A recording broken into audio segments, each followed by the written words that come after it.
Hey friends, I'm Otis Gibbs, and this is my buddy Mark Fain. He's a 7-time Grammy-winning bass player and producer, and he's going to tell you a story about when Tom Petty produced an album for Chris Hillman. John and I had met several. It's not a long story, but John Jorgensen and I have been really good friends. We met when he was playing with Elton, and I was playing with Skaggs, Ricky. And anyway, so years later, I come off the road with Skaggs, and we have this little bluegrass band. And so one day I get a call and said, well, Herb's not going to be able to play with us for the next 3 months, which we didn't play much. And Herb's going out with Mudcrutch, Tom Petty's. So when I was out on the tour, Tom's a big Byrds fan, Roger McGuinn, and loves Chris. And Tom's just a cool music fan, period. So Herb talked it up, hey, you should produce a record on Chris. And Tom said, well, Herb, me and you'll produce it together. So they did. And that's how when it started coming about, I got the call to go out for a couple of weeks and work with Tom and, and hang out. And it was fun. I mean, he's just an incredible person. Obviously, everybody says that when people pass away, but I mean, he really was. He was so kind and so encouraging, and just sitting around talking about music to him was great. And that's how it came about. Nashville, we started at 10 o'clock in the morning. Well, they would start at 3 in the afternoon in general.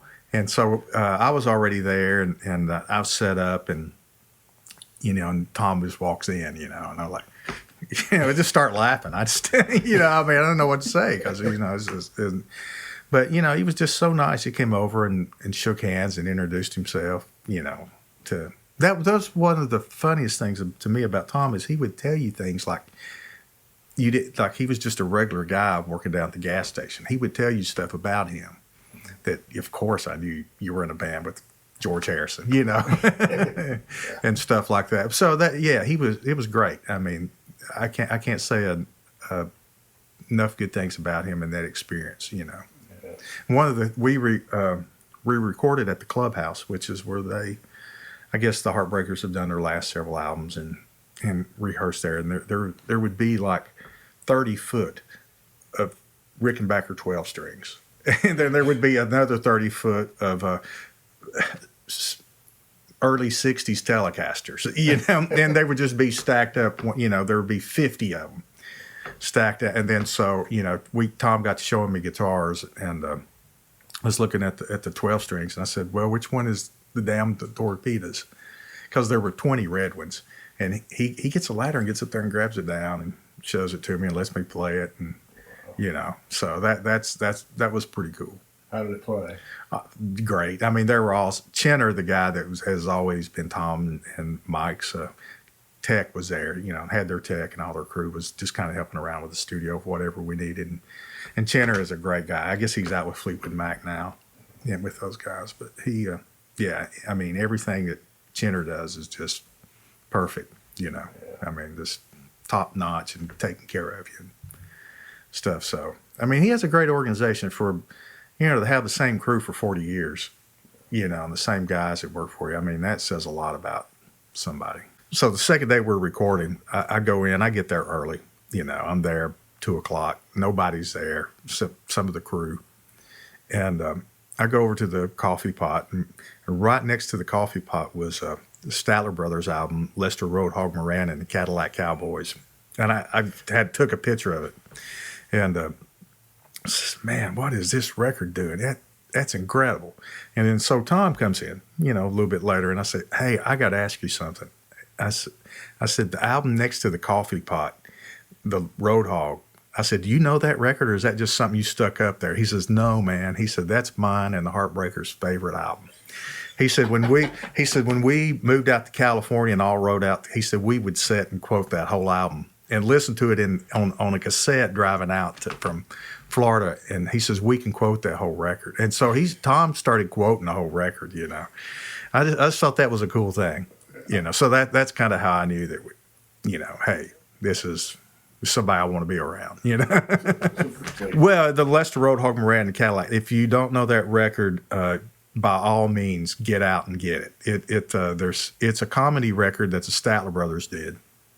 And it became so popular that they had to quit doing it because they were supposed to hear that. It's just a comedy record where they take an alias and they imitate these guys, like you've heard from your hometown or my hometown, and I was in some of those bands that played that way. So, but it's just great. I mean, it's just genius.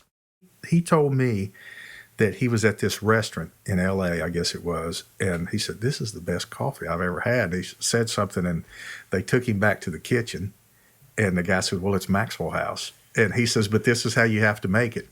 And so on our sessions, Tom would make the coffee, and it was Maxwell House. And I have to say, I don't know what it was. It was pretty good, which that's good for Nashville, Maxwell House, So, it was all about feel, and it was nothing about notes. It was, I think he just wanted the feel of something, and because there would be things, that maybe we could do better or something, but he would just say, no, that feels good, and he would give his opinion. And, he liked, I guess he's from the school that simpler is better, and I like to play for the singer. I like to stay out of the way of the singer. Some people, I don't get where you play too simple, but I just can't cover up the vocal. It's just a thing that's been, from when I was a kid. I want to hear the singing and or if somebody's playing a guitar solo, well, what's he saying there? I just want to support that. And that's what Tom wanted. One of the funny stories was when Steve Ferrone, he was telling me that they were trying out drummers, when Steve Ferrone got the job. And so he said that we had a room out there, and he said, I've never tried out anybody. I just hire who I like. And he said there was a room out there with about 30 drummers. And I guess it was Mark, the guy that works for Tom, came in and said, I don't know who's out here, but somebody walked in and everybody but 8 people left. And Tom says, well, let's get him in here and see what he can do. And so they got him in there, and Tom said, yeah, he's the one. And he says, but he was telling me, we were talking about playing Hillman. He said, I just have to tell him not to do stuff. He said, he is so great. Obviously, he's a great player, Yeah. And I just think it's cool because most time people will hear you do a cool lick and they'll never say, that's great, but just play simple, Yeah. Tom liked Ringo's playing, it was all about the feel and the tone. And so that's kind of where I'm at with it too. The album, Chris's album had just came out, and Chris was on Chris and Herb and John and myself had been playing a few shows. And mainly Chris and John and Herb, they had the Desert Rose Band. So they would go out as a trio, all acoustic.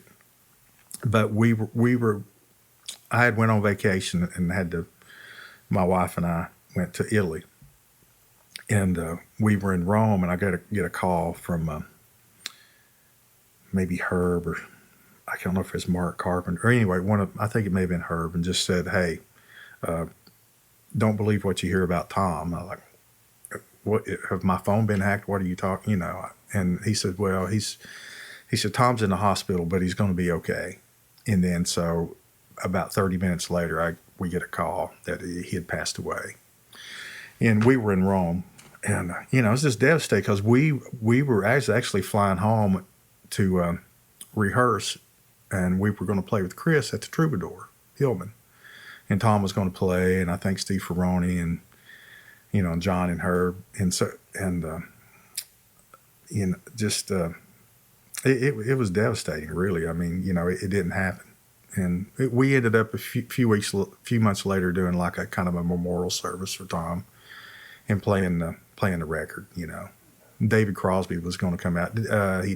He was sick. He didn't get to come out for that one, But, that was going to be a highlight to get to play with Chris. First of all, he's probably realistically one of my all-time favorite singers. And, David Crosby and Tom and, I think probably Mike Campbell was going to be involved with it, with playing.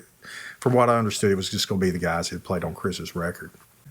Well, and the thing that I liked about Tom Petty and those guys is it's Tom. It's totally Tom.